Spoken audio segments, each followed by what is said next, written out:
আজকের এই ছোট্ট রিলসটা কিন্তু বানাচ্ছি মানুষকে বোঝানোর জন্য ওষুধের সাইড এফেক্ট ব্যাপারটা কি। ওষুধের সাইড এফেক্ট নিয়ে অনেকেই চিন্তিত থাকেন, অনেকেই জিজ্ঞেস করেন ডাক্তারবাবু এই ওষুধটা খেলে আমার সাইড এফেক্ট হবে কি হবে না। এখন প্রথম কথা যেটা বুঝতে হবে যে ওষুধের এই যে সাইড এফেক্ট, এই ওষুধের সাইড এফেক্টটা কারা বলে দেয়। অ্যালোপ্যাথি মেডিসিন, আর অ্যালোপ্যাথি মেডিসিন বলে বস্তুত কিছু হয় না, এটাকে মডার্ন মেডিসিন বা এভিডেন্স বেসড মেডিসিন বলা যায়।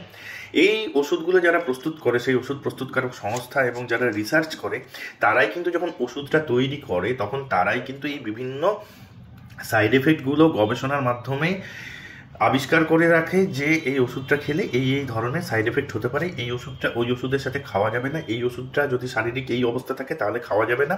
Side effect, indication and contraindication কী কী একটা ওষুধের, সেটা কিন্তু ওষুধ প্রস্তুতকারক সংস্থায় জানিয়ে দেয়।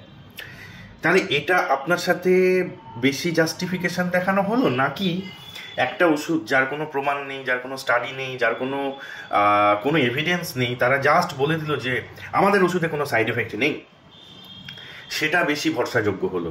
অবশ্যই আমি মনে করি প্রথমটা। আর আরেকটা কথা মাথায় রাখতে হবে যে একটা ওষুধের কী কী সাইড এফেক্ট আছে, কী কী ইন্ডিকেশান আছে, কী কী কন্ট্রা ইন্ডিকেশান আছে, সেটা জেনে ওষুধটা দেখার জন্যই কিন্তু ডাক্তারি পড়তে হয়।